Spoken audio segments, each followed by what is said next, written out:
everybody. Welcome back. It's P here. And Mac. And Jay. Yeah, welcome again to another episode of Real Talk, where we try and get down to real situations and real conversations and hopefully spark a little perspective and wisdom. Whatever just comes to our mind. And hopefully you can take something from it and implement it in your own life, or at least find something interesting to listen to. Or you can take nothing from this also.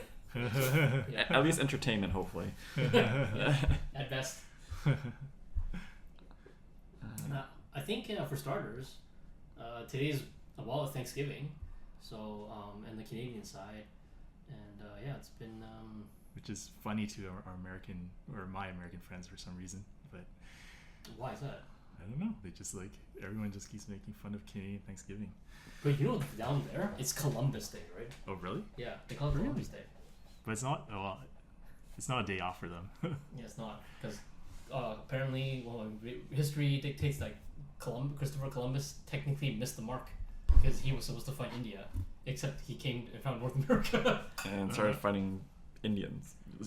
Yes, which is incorrect. They would be called indigenous. Yes, my friends. that is true. Yes. But we won't go into history and politics and all that stuff. Again, we don't want to get canceled. It's a different climate now. There's a lot of history to Thanksgiving there, though. Yeah, but anyways, do share.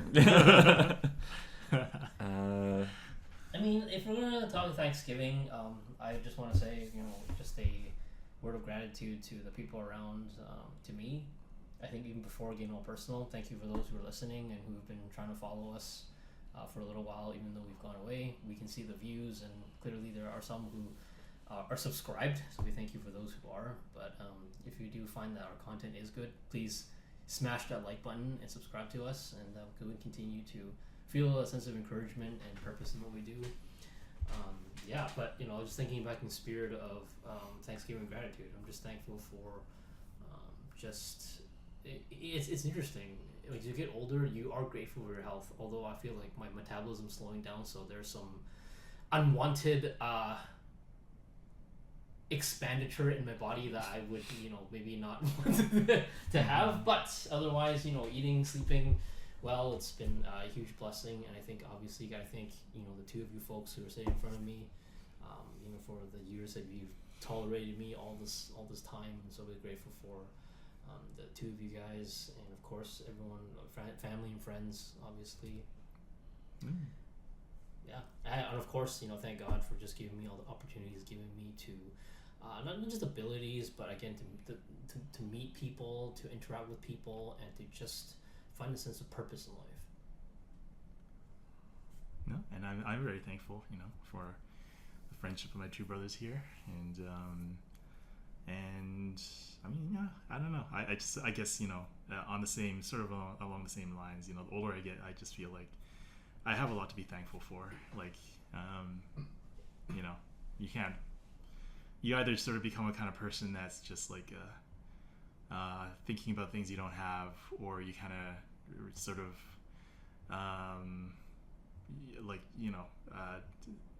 settle. Well, I wouldn't say settle, but you see what you have and you're just grateful. It's I think out of all what Thanksgiving is and what's based off of, but being thankful for things is probably the most important thing. And I think this ties into something I learned at therapy. Is I think we talked about this a little bit last week, but just celebrating small things in your life. I think in this society that we're pushing that we don't just step back and just be grateful and thankful for what we do have good in our lives, for myself, like family, close friends like you guys, health, just being able to have some freedoms that other places might not have, just small things like that a lot of people take for granted. And when you put it into perspective, for myself, if I'm gonna step back, I have a better life than a lot of people, so I can't complain about a lot of things. Like having the spirit of gratitude, I think, is an art, and it takes time. I think in a way it forces you to actually reflect and think about like gratitude, because I think gratitude, I don't know, I haven't done a whole lot of research and understanding of it, but based on some sermons I listened to, I think even the past just yesterday was it the pastor's talking about in the spirit of gratitude, it really changes even sort of your biochemistry and your psychosis, because it flips the switch. Right, when you become gratuitous of the things you have, you suddenly realize, oh wow, I'm actually quite blessed with things. Instead of, I think Mac, you were talking about how you don't crave for the things you're missing, but rather you appreciate what you have, right? And I think it's very important, because it also keeps our sort of greedy level in check, right? Because when you're greedy, I don't think you could be gratuitous, because you crave for more. Like, you may be happy with what you have, and sure, you could show some kind of gratitude, but truly to be in a place of gratitude, I don't know if the idea of greed is possible.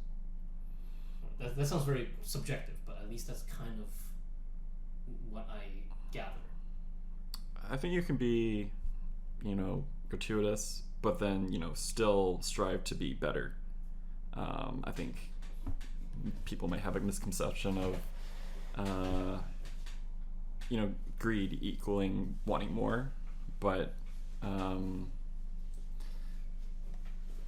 there's a difference between greed and then bettering yourself. And so like ambition. I think ambition, you can be ambitious. Yeah. When you just want to be, whether or not you're trying to make a better life for yourself or provide for your family, absolutely right. That is, you're right. I think definitely there is room for one to be ambitious, right? In the midst of being gratuitous. Yeah, it's well, we shouldn't use that word. It actually means it's like it means uncalled for. Gratuitous? Yeah, or like an unreasonable amount. Or no, I like. Okay. Yeah, I don't know. I'm a word Nazi.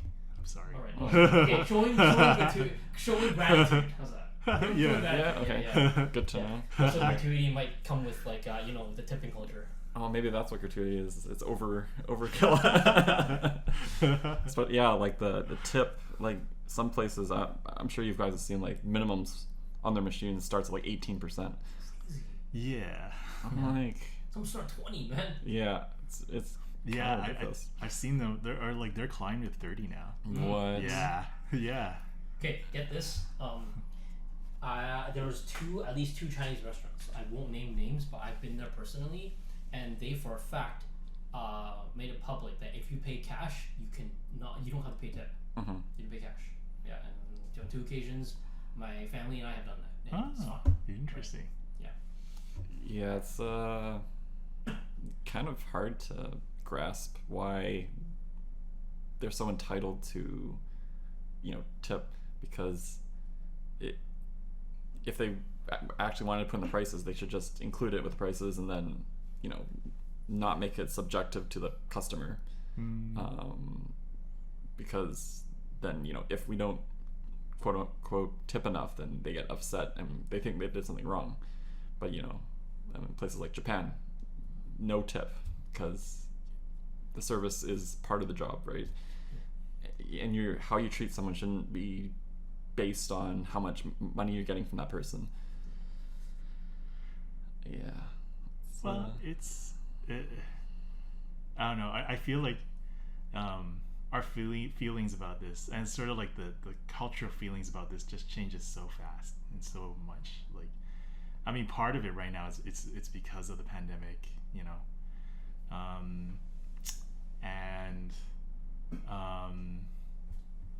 and like, I mean, I on the one hand it's out of control, but on the other hand, I feel like it might not even be surprising if like all of a sudden the tide turns and then nobody tips anymore, like like I mean, in Hong Kong right now, nobody tips. Like, That's always been a culture. yeah. It's not just now. Well, I mean, there was a tipping period, or I don't know, according to my mom, and then like, and then it just like kind of swung this way. I forget why, but yeah. Yeah, I mean, I'd be happy if it changed to no Yeah. tipping. Though, you know, prices might get a little bit higher because they might But be the like, prices have gone up so much already. Like in the it's last not stopping them. We'll see, man. Like, Dang, I don't know, man. If the government's gonna axe the tax, we'll find out. Maybe things will get a little bit cheaper. Well, and I just came back from San Fran, All right. and like, man, I think like every single meal where I went out, it was at least $30. Like, American. And then, like, yeah, American. And then they expect the tip, and I just, I mean, I don't want to think about these things when I'm on vacation, so I just tip, you know, like I'll tip maybe like 15-20%, which I feel is high already. But then I feel like if I feel like for them, their feeling is that it's low, so I'll just do it. Well, that's always gonna be the case. You're always Yeah. gonna want to have more because part of their pay is gonna be the tip. Yeah. I know that some restaurants, some of the tip is like universal, so you don't just pay for you tip the waiter or the waitress that served you, but it goes to the pool and they're all kind of divided. It's like a shuffle, right? And so places that do exist. Yeah, but it's I don't tipping, man. It's very sensitive at the same time. I do, like, this is obviously subjective. I'd rather you kind of charge the prices just a little bit more averaged out, and instead of tipping, right? Because then it's a little bit more fair, and you are paying what the menu says, right? Even throwing the tax in there, if you will, just then we know that's okay, cool. Then you're paying what you are seeing, right? Instead of all these weird fees. Yeah, it feels like a kind of a cop out by the food places that basically we're paying part of their salary instead of them paying that amount because the tip is part of what they're getting. Whereas if there was no tip, then maybe they may get an increase in their pay because if tip wasn't a thing, then they'd be out of money and maybe they would get more from the company instead of us. Yeah. So I'm sure they're using tip to their advantage out of our pockets. Yeah. Well, it's interesting that we talk about, you know, tipping because I feel like, you know, a lot of the way we measure gratefulness and, you know, thankfulness is sort of tied into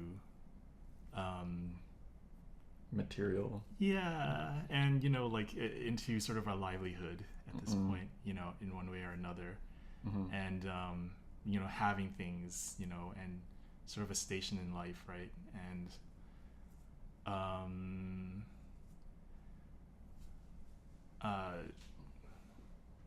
yeah, like you know, it's just interesting to think about because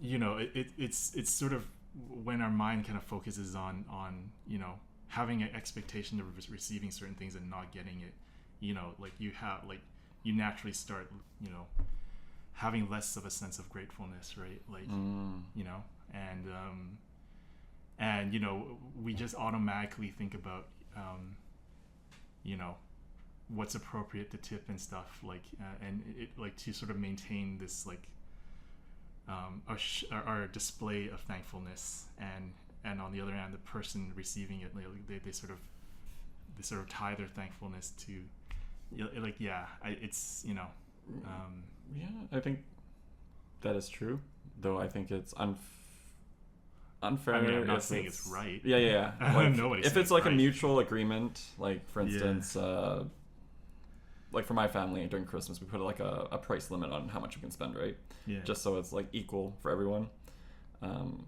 Whereas, you know, let's say with friends, you know, one year you get them something like $10. The next year you get them something $20. Then and if you don't stay the 20, they might think like, "Oh, why are you giving me less?" Right? Yeah. So if it's not spoken, it can be definitely a bit tricky to navigate. No, it's interesting that we have sort of a measure there for that. Yeah. Yeah. But why is that? Like, is there a certain expectation that we set for ourselves? It's like what Jay's example was, the idea that you give someone $10 1 year and you give someone $20 next year, Mm-hmm. and the year after that, like where, yes, in some way you haven't state your line or your what you can limit. Mm-hmm. But then it's like from the receiving end, I'm like, what? I guess it would be the receiving end party. I'm like, what makes you think that or expect that more or less is going to dictate the value, right? So I think also in the receiving parties, and what is your motive, right? Like if you gave me something that's $10, like I'm like, from where I stand, like, doesn't matter. It's coming from you. You can give me something that's a dime. I will still love it. I will still cherish it, right? Because it's from you, right? And you give me something $20, great, whatever, right? Same thing. Not to say that I don't care. It's like knowing where it came from should matter the most instead of putting the value on either the object or like the cost of the thing. Mm-hmm. For sure. Yeah. Yeah. Yeah. Well, I like part of the reason like I kind of dwell on this stuff is because precisely because of gift giving and stuff, because like a lot of times I just have no idea what to give people because like I just feel like basically everything I buy I just feel like it's junk, like, and I feel like they'll get the gift, they'll appreciate it, but then they're probably like they're probably just like throw it away, or like like my brother, like he has everything he could possibly want. Like I'll buy him gift cards now because I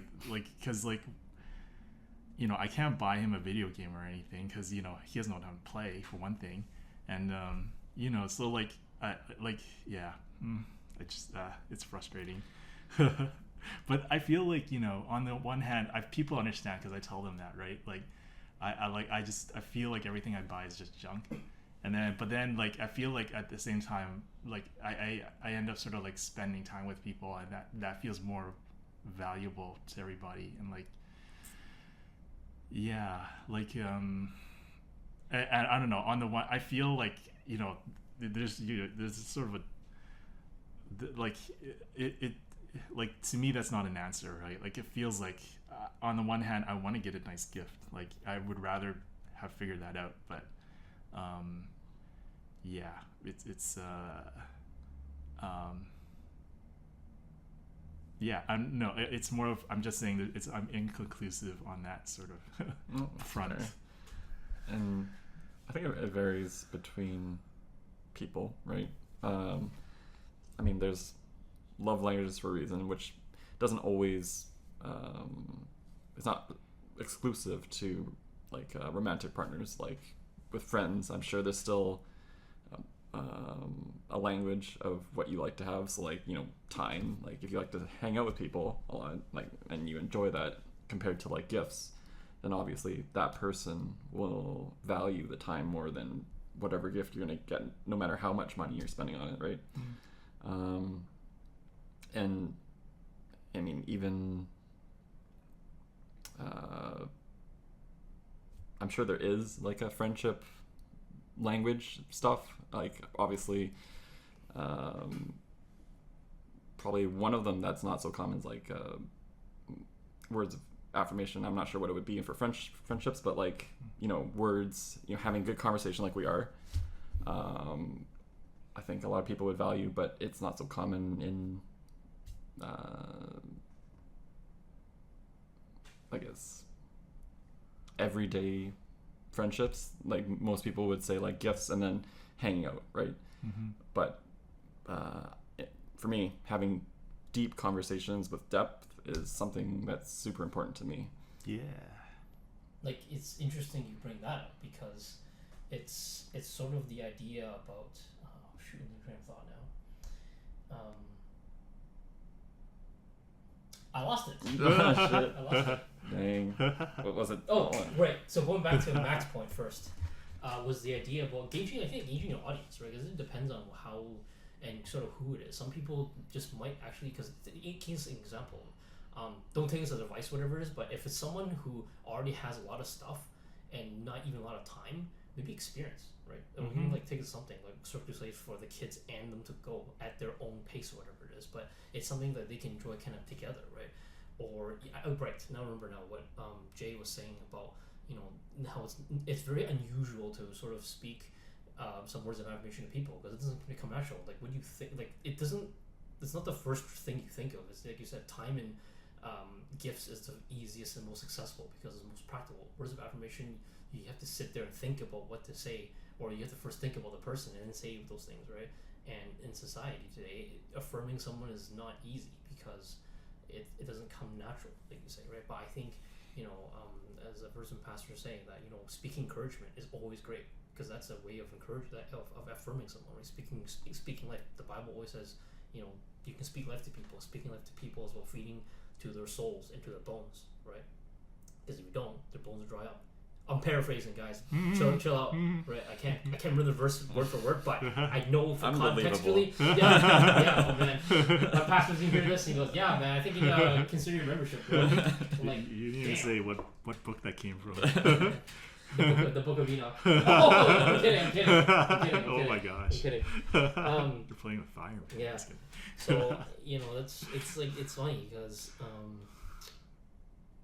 through our entire conversation of this so far, we have never mentioned like physical gifts or like gifts we give like to people we ourselves receive. It's always like time, the people around us, and it's non-material things, right? They always say that people on their deathbeds, they just want their family members around. They want things that the people around them. They're not necessarily material. Obviously, I'm generalizing. There are people who want like a cherished item, holding onto before they pass, right? But there are, a lot out there who just want to have the presence of family or just people around, so that when they pass, it's like, oh wow, this is the legacy that they have left behind, right? Mm. Yeah, and speaking more on, I guess, words of affirmation, I think, complimenting someone, like actually meaning it, can make someone's day in 5 seconds compared to hanging out with someone for a few hours or spending $200 on gift. Like, obviously it depends on the person whether they appreciate that or not. But I think it is a lost art, or not. I don't know if it's an art, but I think it is. To affirm someone and appreciate someone. I think maybe in our culture, especially in Vancouver, there's always like why are you saying this? You must want something from me, or something like that, right? Like, why are you just all of a sudden saying this? You must want something, right? Which is an unhealthy way of thinking, but it is, the world we live in. Yeah. So it's like it's so hard to show the idea of unconditional love because love has become conditional, right? There's always like, okay, what do you want from it? What do you expect from it? And you can't just simply give without having to expect to receive. Yeah. And then when you do that, suddenly you become some kind of creep or some kind of super stalker. Like you're psychotic or something. Like you don't have to be, right? Because you genuinely want to care for the people around you without any strings attached. Not to quote NSYNC, but yeah. It's rare to find people that are like that, for sure. Yeah. I mean, I definitely find myself like fighting, or like over the years, like I've like I don't know, like it's like how can I say this? Like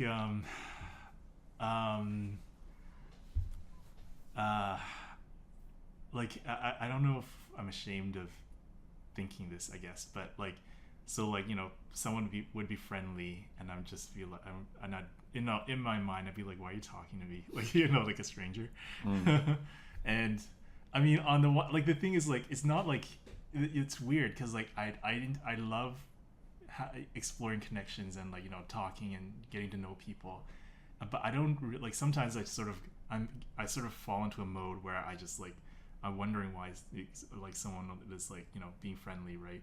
Like, and it's not, like, I guess you could say, or like, there's a part of me that's sort of fighting that because like, I just don't think it's a good, it's good to have that sort of mindset. But a part of me is just even wondering why I think that to begin with, because it's sort of, it goes against sort of what I feel we should be and what I work towards. And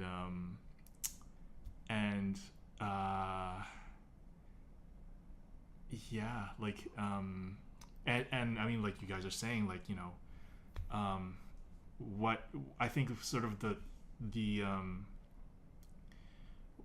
I don't know if you can say the root of thankfulness, or like, you know, sort of what grows thankfulness, or sort of what fertilizes it, I guess, is like, you know, sort of having those close relationships and having the sense that you're understood, and that, you know, that people sort of like people get you, I guess, right? And you know, and don't feel like they're holding back from you. And you know, and you know, the moments when I feel like, you know, suddenly for some reason I'm resisting someone drawing close, like, you know, I'm just wondering, I sort of become suspicious of myself, right? Like, why do I feel that, you know, I'm not, you know, I don't want to sort of explore this you know, development, I guess. It's probably, I mean, I don't want to speak for you, but I'm just like anyone else. If you know, if I was to reflect on that, it's probably because, you know, I've built up some walls because either I've had bad experiences, like, or, you know, I've heard stories of those types of people always want something, right? Like, I think I had an experience, I don't know if I told you, P, maybe years ago. I was just in a Walmart, just getting groceries or whatever, and like this couple comes up to me and starts talking to me, like, "Oh, I gotta get your hair." You look here, man. Yeah, that's the point of contact. No, like a younger couple. Okay. And well, they're friendly, like start talking, be like, yeah, like.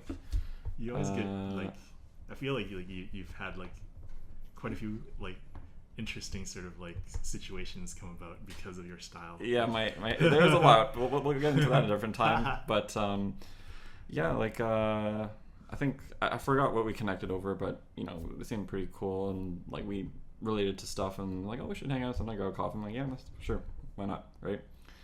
Long story short, got pulled into one of those pyramid scheme. Oh man. Amway. I think it was. Yeah. Oh wow. And like I was aware of what was happening, right? Like I was just doing it to see, because I didn't want to knock it until like I tried it, right?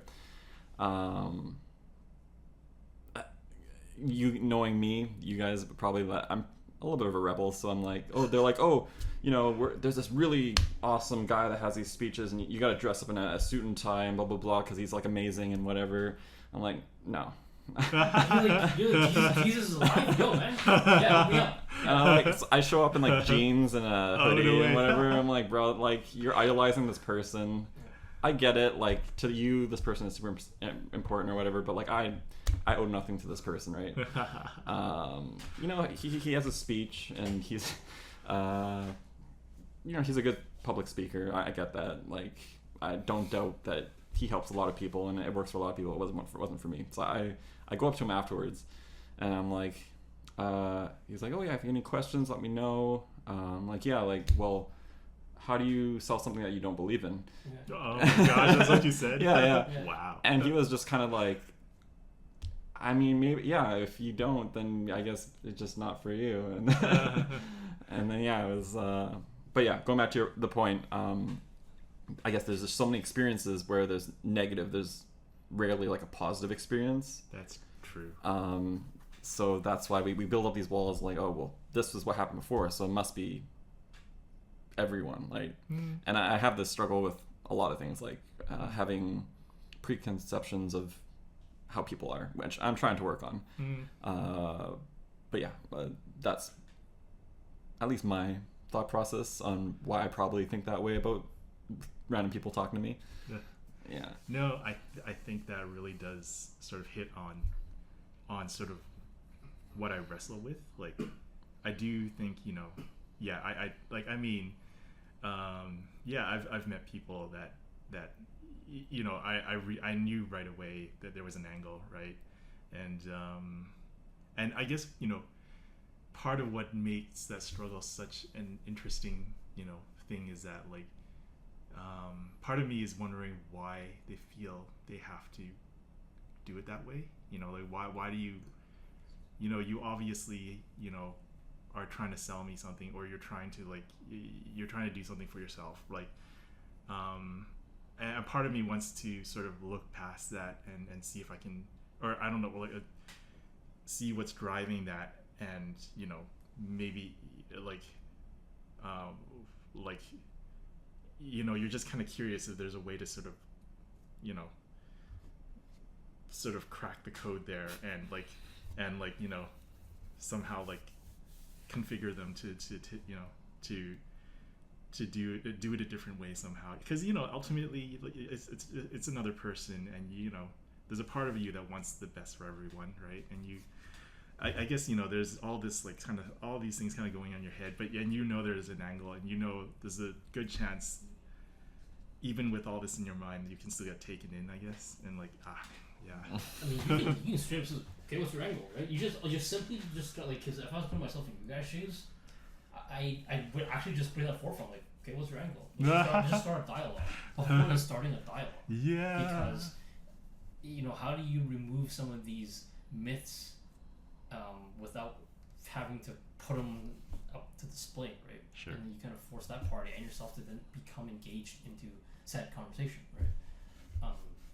So that's what he did. He's like, well, you don't believe something you believe in, right? So he's kind of like, he's going straight at the, he's going for a throat finish. Yeah, like give him a KO, right? So, you know, not to maybe, like, depending on, I guess, how much you want to invest into said conversation with the person, Yeah. that you could go for the jugular, Yeah. or you could just say, you know, so what's the angle? What's going on, right? Like, I'm actually curious. And then usually that's when people will either be honest and have the guard down, or have the guard up and they'll keep trying to string you along. Then you can start smelling the BS, and then figure, oh, okay, there's a disingenuousness that I can probably take a step back from. Of course, I'm just generalizing, right? Yeah. But it's an interesting hypothetical to play. I had this crazy story, like I never told you guys, like. Is it with hair too? No. Like, okay, it's sort of me sort of exploring my thoughts on this, like so I had sort of an encounter, and I had no idea what was going on, but I was just trying to be friendly, and it just kept going on. Like, okay, so what happened was, like, I was on a business trip to San Fran, like this is years ago, like maybe around 2017, and so I there was like a business person that sat next to me, like some stranger, and like he was very gregarious, right? And like he wanted to talk the whole time, and like get a drink together and stuff. Like, it was two people, like not just that one person, but the other person was more reserved. And so I was just so tired, right? So I was like kind of half, like, you know, I was like being friendly, but I was really tired, and I was kind of hinting that I just need to get some rest and stuff. But he just kept talking the whole time, and he kept like, so he was like, oh, I'll just let you rest. And then so I started resting, but then he just taps me like a couple minutes later. It's like, hey, and we start talking again. I'm like, oh wow. And I didn't even think about whether I was annoyed or not. I was just being friendly, right? So I just kind of went along with it. And then, like, there's a lady sitting behind me, and she's hearing the whole thing, and she's starting to laugh like crazy. So I was like, I can't believe this guy's like, dude. And like, the guy just kept doing the whole trip. It was like a 2-hour trip, right? And he just kept saying, like, it's like, and like I would go to sleep, and I think this happened like maybe 6 or 7 times. I just went to sleep, and he just kept tapping me, and then she was just roaring out laughing, and it was like such a ridiculous situation. Like, like it got to the point of torture, like, because I was like I'm just gonna be friendly the whole time. I don't know how to like. I don't know how to make this stop, and it did stop until everyone got off the plane. Oh my god! Talk to death. Yeah, some people can't read the room. Like, I think he could read it very clearly. He just like he just like, yeah, That's very annoyingly overwhelming presence. He's just like, yeah, it's like got an odor. Dang. It was so weird. Oh man. But like, I mean, like, the lady behind me was like laughing, walking off the plane, like, although like, I was like, you know, like I didn't want to say that I was annoyed or anything. I was just like, yeah, that was kind of weird, right? But she couldn't even look at me. She was just like laughing. That's rough. That was weird. Dang. Yeah. Yeah, it's like weird encounters, man. It's always one of those things where I don't want to believe in, like, there are things where, okay, it's not every day that someone talks to other random, or someone, in the past, if someone cute talks to you, then it's like, okay, kind of encouraging. At the same time, I don't know. What I'm saying now is obviously only from my own personal perspective. It's always like, when someone, especially a stranger out of the blue, talks to you and they really want to. Because now that I remembered, when I was in Indonesia last year, actually, on my way back, there was a gentleman, really cool dude, very different than the first flight. First flight, I was like, I can sleep for 14 hours flight, 16-hour flight, man. Oh, wow. Yeah, it's crazy. So anyway, long story short, on the return flight, this is such a cool gentleman, and I felt like this guy must have some kind of faith background, because the way he was talking to me and how he was talking to me, it was very nurturing, right? But anyway, where I'm going with this is that it's something that I don't want to hyper spiritualize it, but it's almost like there are times when, yes, you can pull the plug and say, okay, sorry, man, I'm really tired and sleepy. Could I just get some rest, right? Or it's like in cases where, like, I'm thinking, what's the end game in this, right? Yeah. It's like, then before shit down, okay, so what's your angle, man? What's your angle? Like, you're telling me all this stuff, but what's the point? Right? Do you need an audience? Right? I mean, it sounds kind of cutthroat, right? But what I'm saying is, like, it's almost like every chance encounter sometimes doesn't really feel like a chance, right? Maybe there's a way. Maybe he's hurting. He just needs someone to listen to, right? Or he's that kind of thing, right? You know what I mean? So it's never. I don't think encounters are ever really by chance, right? Yeah. Well, like, there is, whether it be a company or just wanting to talk, or there's always a reason.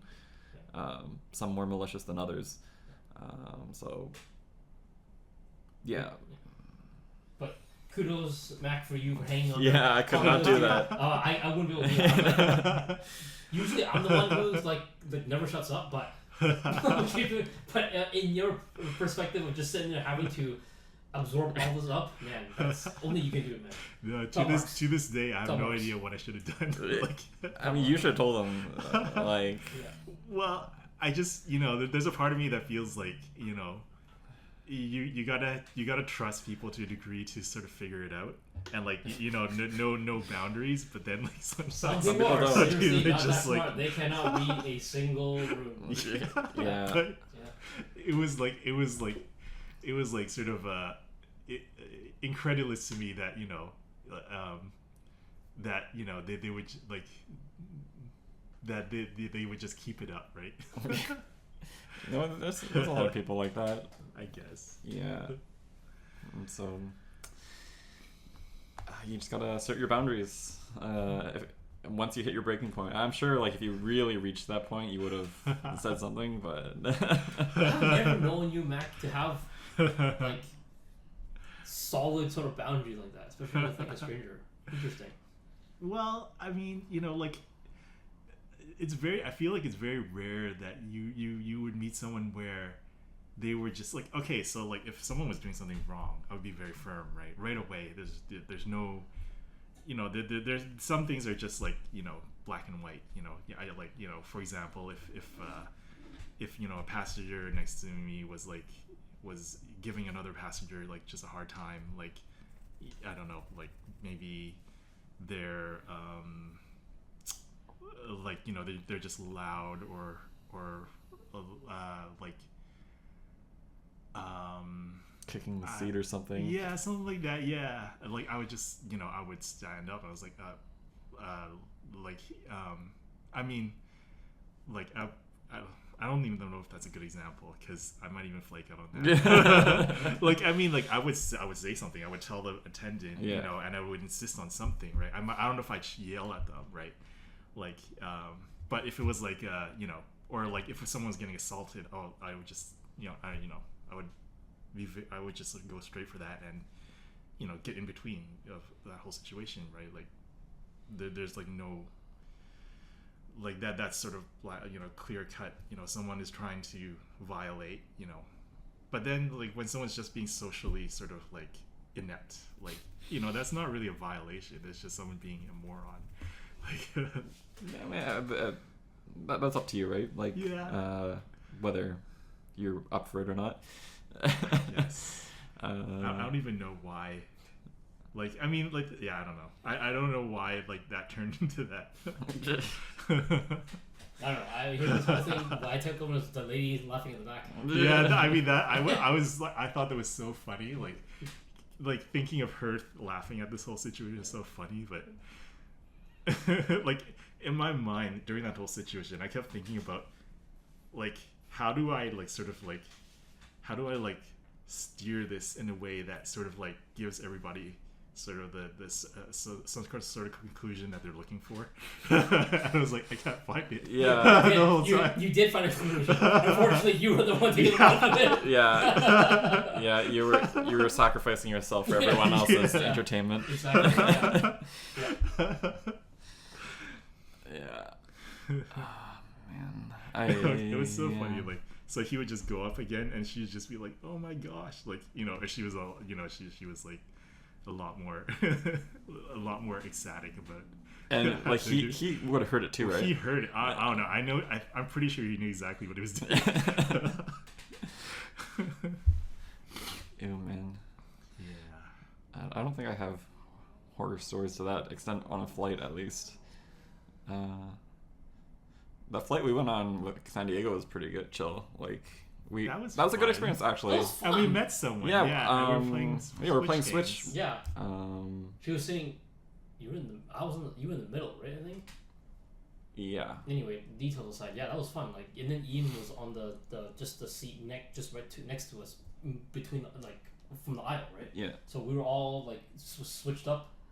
And Mario we were playing Kart. Mario Kart, I think. Oh yeah. Mario Kart, I think. Yeah, it was just before we landed too. I think we had like 20 minutes in this. No, yeah, I thought it was longer. Was it longer? Okay. Yeah, no, we got a few rounds in. Okay. But yeah, that's a good experience with just a stranger. Yeah. I think obviously negatives are hit harder than positives, so they stick out more in your mind. So, like I didn't even think of that till right now. The good experiences, right? Yeah. So I probably have to do more reflecting on like not focusing on like the bad stuff, because the bad stuff is more, I wouldn't say more fun to reflect on, but like it's more it's easier to pick out. But like yeah, you should also reflect on the good stuff too, so you know that like okay, it's not always bad because I had this. Because that was super fun. Like, you know, there was no like none of us were trying to get her number or anything like that. Like we were just trying to kill time, have fun, and that was it, right? Yeah. And never talked again. So yeah, no horror experiences on your end for flights. No, I think now thinking about another incident where it was quite pleasant. My wife and I were leaving from our honeymoon, and there was a guy sitting on my right. I was in the middle. Wife was in the window seat, and this guy was talking. He's like, "Oh, hey, how's it going?" Like he initiated. Oh yeah, I was doing this good. I was just from our honeymoon. Oh yeah, great, congrats, right? And then started talking to this guy. He's a music producer, and like we were just talking. I think he's either in the Bay Area or not. He's like basically he's leaving Hawaii and heading off to his next thing, and we were just talking. And we were talking about like art, and he was asking what I did, and working in animation. He's like, oh wow, so there's some bunch of overlap, and then of course my wife being a music teacher, there's a lot of art and kind of overlapping in this dialogue, right? And it was great. Like we were talking for part of an hour, and he's like, oh man, I get some sleep, but really good to chat with you. I'm like, yeah, likewise, man. And that was like how we like ended. He just like, yeah, he goes to sleep. That's funny. I mean, maybe I was the guy that was talking too much. He's like, yeah, dude, too much, man. And then I go to sleep. Yeah, maybe I should have tapped him on the shoulder. Yeah, but then I left him alone because I'm okay, right? He made it very clear that I need to get some rest. I'm like, yeah, no problem, right? But yeah, it was pretty pleasant. There has been a few where I think there was one time. Well, I think was it Thailand or Brazil? There was someone behind me who was like throwing up. You can hear it. Luckily, I couldn't smell it, but you can hear it. And I didn't see it, but it was just like this guy was going to town, man. I'm like, oh man, I was worried too. But it wasn't that bad. But I didn't have any rude people. Didn't have any encounters where like by God's grace, nothing that was like annoying or like possibly like I need to leave seats or report the individual. So it's all right. When I was went to Japan this most recent time in last September, not this year, but the year before that. I was coming back, and there's this old couple, and the most inconsiderate person I've ever been on a flight with. Like, oh gosh, the lady was like, just arms out, like she had like a shawl on, so like she was like flicking around, like hitting me in the face. What? Super inconsiderate. And I was trying to like subtly try and get back my space, and she's unbelievable almost. Yeah, like, she was just not even like picking up on it, right? Like, so yeah. Anyone that's listening, please be considerate of the people around you on airplanes, because it's a small space and you're there for a long time usually. So please be considerate of other people. Make the ride pleasant for everybody. Yeah, yeah. Or you can want to make a public spectacle and then provide entertainment for everyone. I mean, there are great stories coming out of all this. It's true. Yeah. I guess sort of going I think. Well, not really going back to our topic, but like I do think like sort of situations like that sort of like they're sort of like, I guess you can say it's like a gauge of whether you're sort of how can I say that, like whether you're, I guess, conscious or what's that word, like whether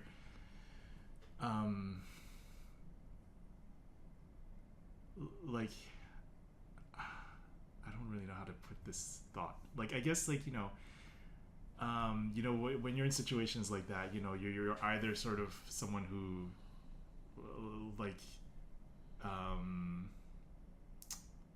can't see any good to come out of it, or you're someone that just you sort of like leave like things happen and you sort of put it, like it sort of goes to the side. It's not like you have to like ignore what happened, but you just sort of haven't sort of come to a conclusion about it yet, and like and are still sort of conscious of all the things that are good and you can be grateful for, or you can be someone who just sort of holds on to that, and like it's another piece of proof that your life is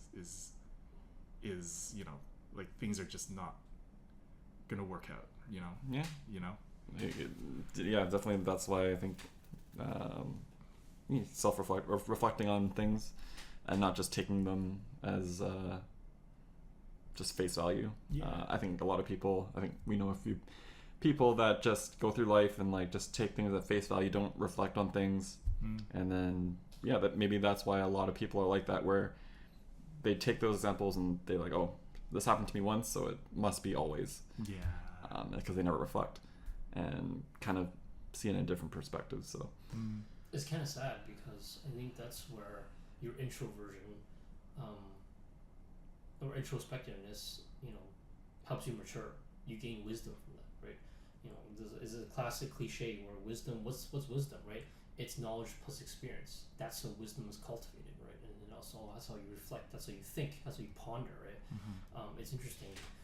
Last time we were talking about just the idea about self-reflection, right? I had this vivid imagery.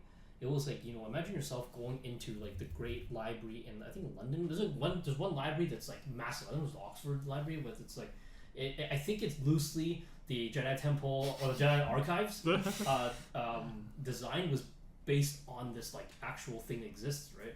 And it's just vast of data and just like like books and all this knowledge, right?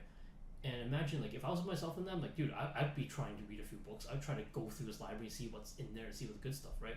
But like Jay and I were saying, unfortunately, there are people who are, if you're in this library, they will just book it to the exit. Like, why do I need to bother myself with this, right? It's like, oh, cool, this is nice, but I'm not here for this. I'm like, yes, I'm generalizing where there are people who probably aren't interested in this stuff, but I do think it's a missed opportunity to, kind of get yourself enriched, right? Well, it definitely is symptomatic. Like, Yeah. If it doesn't exist in this place, and it must not exist. It doesn't exist in our archives. It's not real. It doesn't exist in your head, right? Sorry, Mac, you were saying. Well, no, I mean, I was basically saying what you guys are saying. Like, like we're surrounded by people that are just sort of rushing past so many amazing things, right? Every day, like there's just so many incredible things kind of happening, and but like we're I don't know, like, I mean,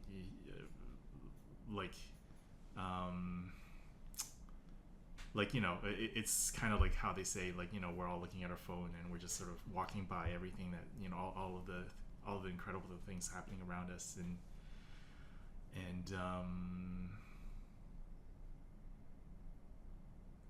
you need to take a second, just because if you go keep going and going, you're never gonna get to enjoy life. It's so funny you mentioned the restaurant and the phone thing, because Jay, one time he sat there and just texted me, man, it's so sad the fact that people can't, generally speaking, right, can't now enjoy a meal without having a device in front of them. And it's true. When I look around here, I'm like, yo, this is kind of nuts, right? And it's just suddenly eating on your own is also a lost art form. Like, they have to keep themselves busy, or they just can't be present to enjoy their food, right? And this is like, I don't know. Of course, what I'm stating here is a generalization, but I do think that it's kind of nice. I mean, of course, this comes from a subjective, POV.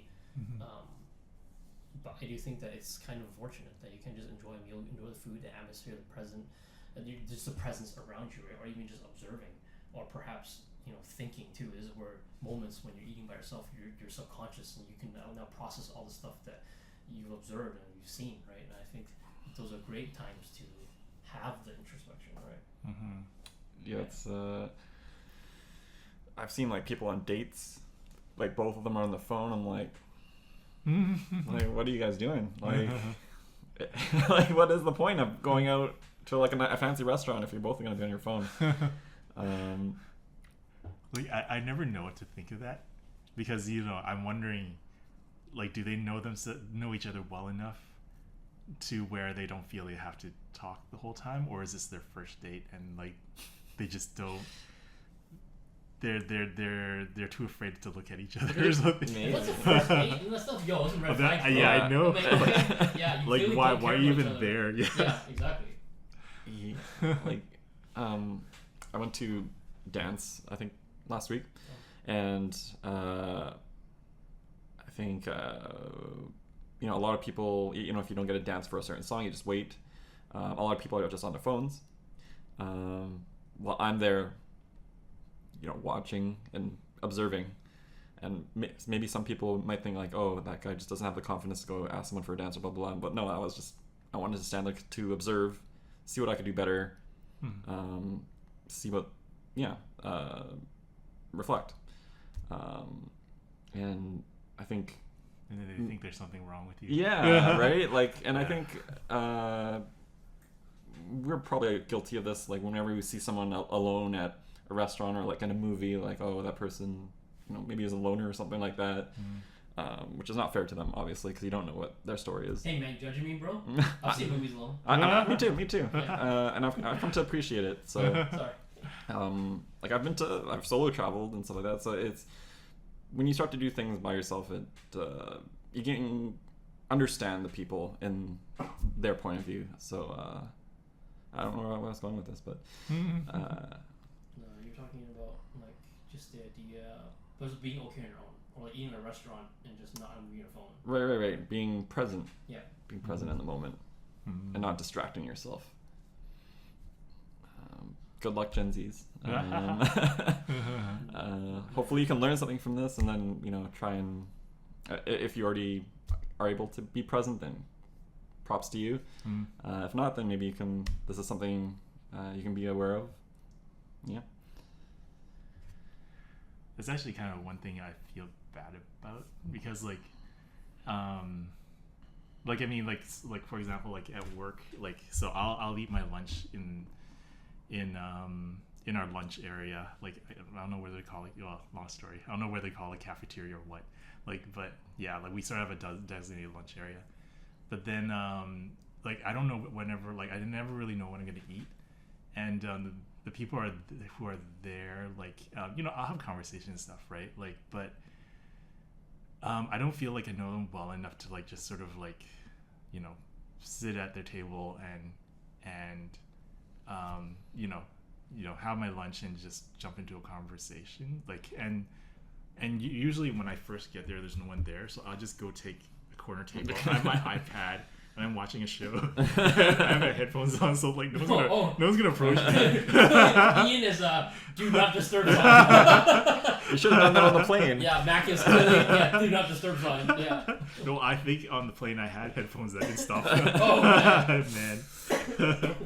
No, but then like part of me is like, I wrestle with that because I feel like, you know, I want to get to know people more, right? I do like genuinely like want to have a good conversations and stuff, like, and usually when we do talk, we do have really good conversations. But then like I don't know them like anywhere near as well as I know you guys, for example. Oh yeah, for and, sure. Yeah, and I feel like if I deliberately do it, like there's something like somehow that I struggle with that, because I feel like it feels a tiny bit disingenuous to me, like, you know, like I'm just being too deliberate. I don't know how to I've been trying to figure out how to kind of make that, you know, more natural, because I don't know, I just feel like I'm always sort of conscious of how it doesn't, like some approaches just don't feel natural, and I don't really feel the need to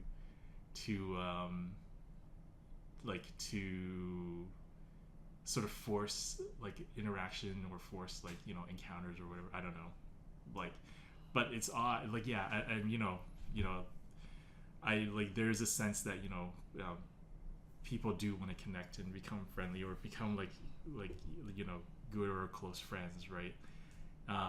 But there's sort of this counter sort of sense where you feel like, I don't know whether it's social convention or whether you just feel like, you know, you are trying to respect boundaries or whatnot, like, but you know, there's a part of you that, you know, can sense that desire to sort of have that connection with like new people or people you don't know that well, and there's another part of you that you know, feels you have to sort of find a natural way to get there and not sort of arbitrarily make a new connection. And yeah, like, you know, there's that sort of wrestling. And like, I mean, I feel like the best friendships I've had have all kind of come out of natural approaches, and I feel like I sort of want to preserve that, and I want them to sort of figure that out too. So like, you know, there doesn't have to be this sort of like you know, forced sort of clash, you know, and I don't know. Yeah, it should be a two-way street. Like, yeah, like, you know, if you put something out there and like if you're not getting it back, then you know, right? I think, yeah, it should be natural that they want the same thing, right? Yeah. And like, it's hard to do when you don't test that too. So like, just going back to what you were saying back about not knowing, say, said coworker who is an example, if you're eating there for lunch, once you take the first step, then you kind of get a gauge, and he says, is that reciprocal? If it's reciprocal, great. You already know that this is going to go somewhere probably for a while, especially if you're working in the same office and you see each other at least, you know, 4 or 5 days a week, then it's just going to be, and that's where it can cultivate, right? Like, I was just the imagery I had in mind, we were talking about how it's unnatural becoming natural. It's like when you plant a tree, the tree didn't start from there, right? But once you plant it and it grows, technically it would just be there because it's part of nature. It's natural. As someone looks at, oh, that tree has always been there, but realistically it hasn't. It's only been there for the last like 30 years. But you, the person who planted it, knew that this tree wasn't there. It's just an empty plot of land, right? That's not exactly in its natural state, but now you've made it natural because you planted this tree. True. Yeah. That's a really deep Yeah. picture or metaphor, but like, you know, I think. Well, no, I mean, I definitely, you know, believe it is about planting seeds, right? You know, and yeah. I guess that's a good note to add on. Just planting seeds to grow and get better, and hopefully, you know, put those fears of people having negative intentions aside, and yeah. So yeah, that would be this episode, our Thanksgiving episode. Hope you guys again like the content, and yeah, please leave comments or questions or things you want to speak upon. Definitely leave some thoughts, and we'll get to reading them and hopefully even address them too. Yeah, I mean, we're pretty open-minded, and you know, we're pretty we like to talk about anything. So you know, if anyone wants to like sort of you know, toss out an idea to explore or steer the conversation in whatever direction, you know, yeah, we're happy to see how things turn out. And so, yeah, I guess we'll be leaving things here for this week, and yeah, see you next time. Have a good week, everyone, and yeah, we will see you next time. Signing out.